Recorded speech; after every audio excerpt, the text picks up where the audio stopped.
Recording. Hello and welcome to Breaking the Limits. My first guest is Don Ewald, magnificent author of an upcoming book. And when is it out? And what is it called and when is it out? The title of the book is The Uncomfortable Zone. It will be out in September of 2016. And that sounds really uncomfortable. So can you tell me what the uncomfortable zone, the title, actually refers to? What the uncomfortable zone is we've heard the term the comfort zone.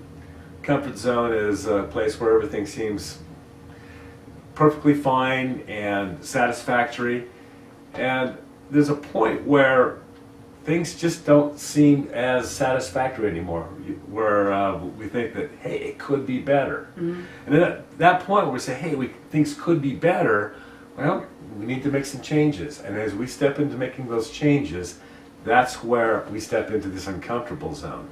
You'll have to ignore the little superstar cat that's insisting on being on my show today. She's a little jealous that way, and I have some really great notes here I'm glancing at as well to ask you some questions. Okay. So, on that note, I was going to ask you, because a lot of people may think this, isn't make a change in life just a matter of like the positive thinking and applying the law of attraction? The great law of attraction that everybody talks about. What do you think of that? Great law of attraction. You think these things, you imagine it, and there are no weeds. yeah, just imagine it, and it's poof, it just shows up in life. And you're thinking in a positive way, and quite frankly, thinking in a positive way is a little bit of a misnomer itself. Is that sometimes we're thinking in a positive way with underlying agendas that aren't so positive. We just don't realize. So you're saying there's like little fake positive thoughts on the top, and underneath something else is going on, and you talk about subconscious, the unconscious, and we don't even know it. Absolutely. It's the thing of, okay, with this new job, then I'll have more money and be able to pay off these bills. And that's where the challenge comes in, is you're thinking about debt. And when you're thinking about So who's debt, driving this train? That's a good question, right? It's there's a lot of programs in place that are driving the train. And along those lines of the law of attraction, for every law that there is in the universe, really every concept that there is, there's also kind of the equal opposite, kind of the yin yang of life, the two sides counter of the counter laws. And if you think about this law of attraction, if what we think about we can just create magically in our life, mm-hmm. If it was really that easy, just how chaotic would that be? Come on. Just awesome. Things are just popping up everywhere. Pop it up. I want some of that. Mansions right. And Maseratis and yachts are just... You have to admit, some people seem to have a little bit of more beat on it. It like comes more naturally to them. They can wish it into existence far easier than others. So what do you think that's about? What I think that's about is, especially in some areas of life, some people with their careers and money, bang, they think about it, it's there. And you'll also find that there's very few people that have a balance, that they're able to do that in a very balanced way. You mean in different parts of their life? In different parts of their life.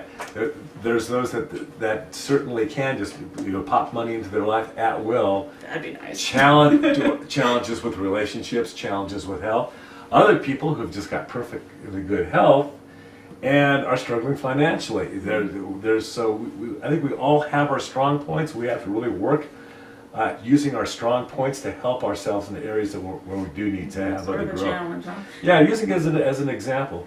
So this whole law of attraction thing, there's things that we wish into existence. We're met with resistance. It acts as a governor to keep chaos from happening. And this is all where they... Too many mansions cause chaos, people. You hear that? So this uncomfortable zone is the process of breaking through some of the barriers that show up in our life. They've showed up there for a reason. And there's a very important factor of breaking through that in the uncomfortable zone. We'll talk a little bit about it here. I'm sure about some emotional aspects. That leads right into another great question, which is why is making a change like that fearful for most people? It's fearful for a lot of people. We talk about these programs that come in place. Programs, we've been putting programs into our minds since the day we were born. I have a little granddaughter right now who's just learning how to walk. How old is she? She is just 1 year old. What's her name? Her name is Avery. Avery. Yes. I bet she's cute, huh? Yeah, she's just a doll. She's a lot of fun. She has a great mother.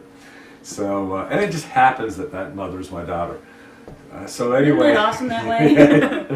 yeah, it's good. Imagine that. So Yeah. you hold her hand and she can walk around the house just fine. As soon as you let go of her hand, she wants to grab out for something or plop, down onto the floor. And when she has this experience of walking from one point to another on her own, first of all, her own emotional reaction of, I just did it like the big people. Wow, I can do this too. Pulled up her big girl pants and went. And not only that, she's going to be getting cheered on by her parents and by me, and everybody's going to be so excited for her. How come I don't get that every time I walk around the room? And Wouldn't that be awesome? Like, yeah, I did it again. Woo! Good.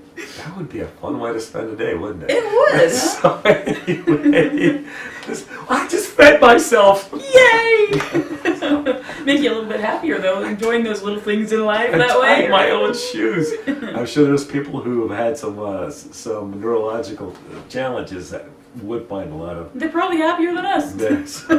Anyway, so the point I'm making here is with her, with that huge emotional response that's coming in, she's forming programs. Forming programs so that when she wants to get up and she wants to go from this room over to the next room, she can do it on her own. It's been formed in her mind as a program. And she feels a certain way about it due to the fact that she's getting those cheers and all that good vibe. That's how the program was put in place, and then it becomes pretty,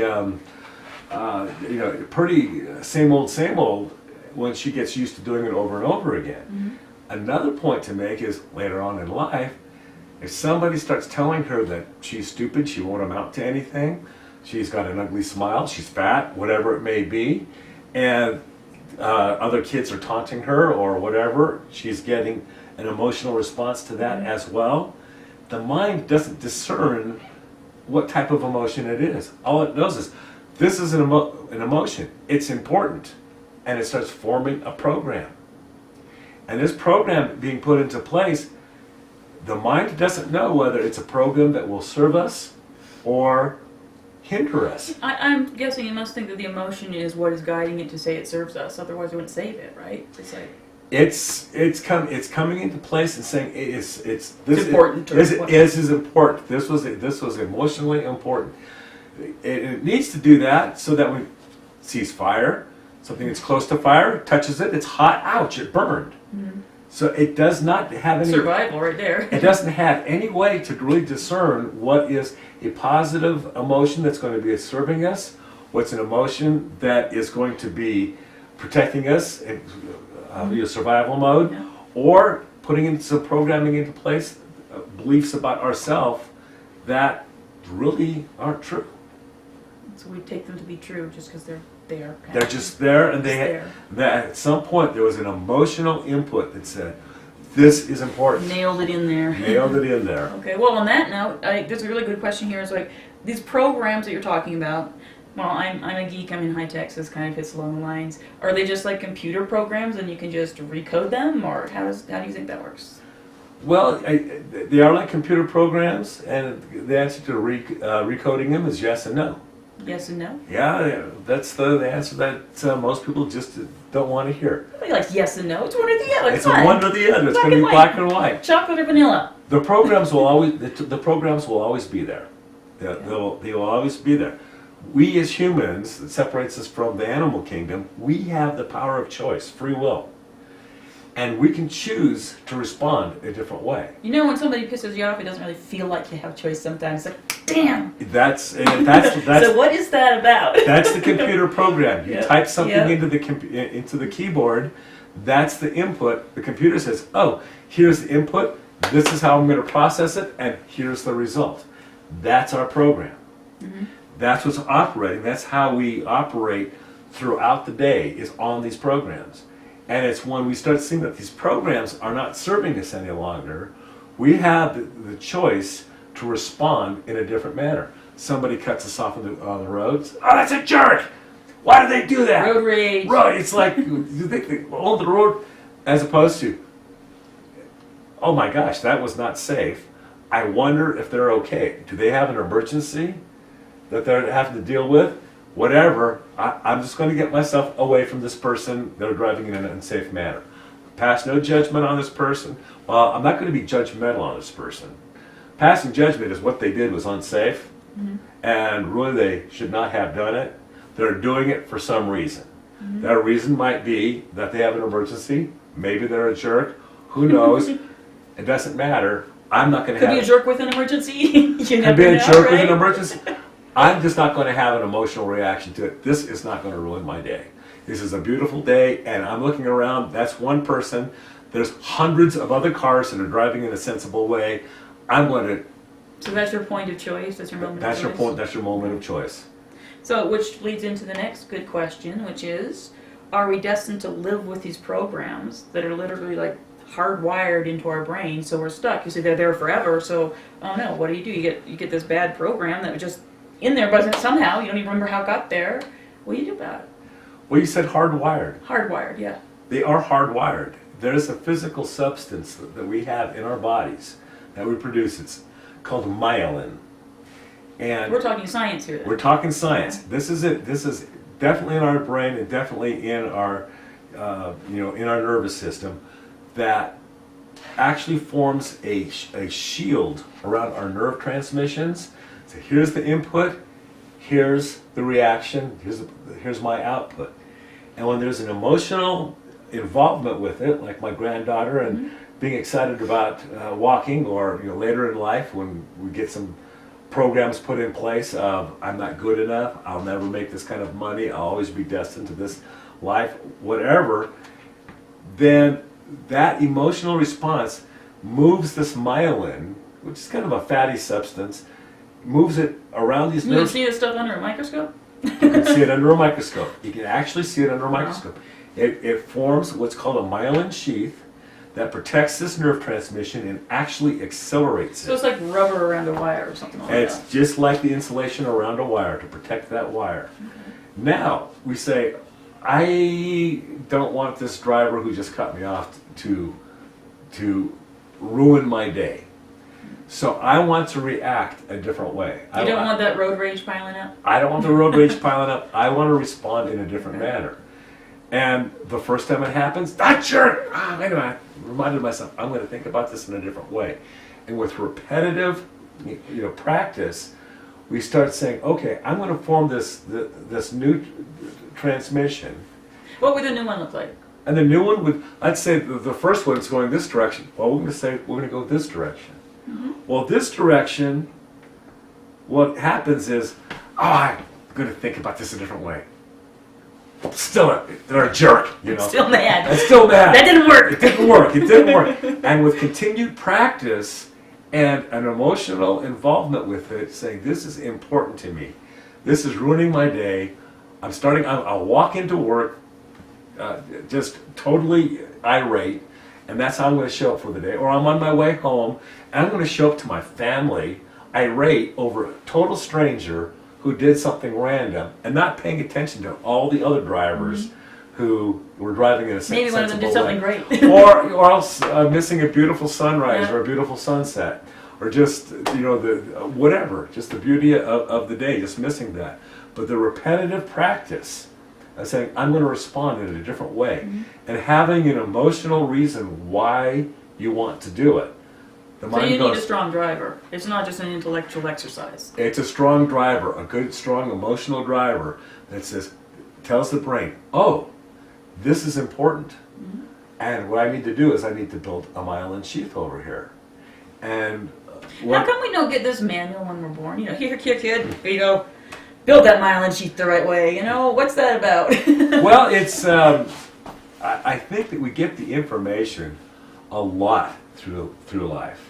Not so much from the physical standpoint of what's physically taking place in the brain. I do know that there are so many sources of information, so many books, so many movies, so many manuscripts. Kind of overwhelming. Older than the Bible. Teachings that are Older than the Bible. teachings that are older than the Bible. Think in a certain way, and with this emotional input, and changes will happen in your life. So it's not a new message. It's in itself. It's been around for a long time. Well, how come do you think we don't get that yet? Well, the big aha moment for me is I've known this stuff for years and years and years. And it took a long time of saying, okay, yeah, I know, yes, I know, yes, I know. I know already. Do I really understand it? Knowing and understanding are different. Being able to apply it in my life. So that leads right up to the big kahuna question is, what do you think transformation looks like? What does it look like to Don? Okay, well, I'm going to make a statement here, then we'll talk about it. Okay. Transformation is a journey with no destination. That sounds like I'm running around with nowhere to go. Can you Running explain it a little bit better? Running around with nowhere to go. As we go through transformation, we'll hit those points, those nodes in our life where we go, wow, I made it. I've wanted this job, and I worked hard and did the studying, did the classes, did the interviews, and now I've got the job. I'm here. So you had a destination in mind, you reach it, and then... Now what? Then it's never really quite it. I think what It's like, what I found myself is that I get to that point and I go, I did it. I'm here. I've accomplished this. Wow, if I accomplished this, what more could I have accomplished? Well, that's kind of a positive bend, isn't It it? is. It is. So Makes you go. I made $100. What if my intention was to make 1,000? Wow, I made the 1,000. What if my intention was 10,000? Go to 100? No. How about we go to 1,000,000? What's going to Spread my happen? wings a little bit more, see what happens. What happens if what does the perfect relationship look like to me? You got me What there. is- I haven't what- figured that one out yet. So, and that's for a real elusive one, because now you got two individuals Yeah. or more. With their own ideas of and what it looks dynamics like, and and what they don't they're- always communicate what they each think it looks like. and then you put a Hence the mess. you put a family relationship Yeah. into it, or you put like a professional work relationship of a number of different individuals. So this whole transformation, it is a journey, and it's a journey that's absolutely worth it, because once you start seeing that, wow, with repetitive emotional involvement in making some changes in my life, I can start looking at the world through a different set of eyes. Dr. Wayne Dwyer. Yeah, I love him. Yeah, may you rest in peace. Yeah. He's just an I incredible bet man. he's still around somewhere. Oh, I'm telling you. The energy of such a soul Yeah. is around. His statement is that I read a number of years ago that really started me on my own transformational journey, where I started taking a look at, I know this stuff. Obviously, I don't understand it based on the results I have in my life.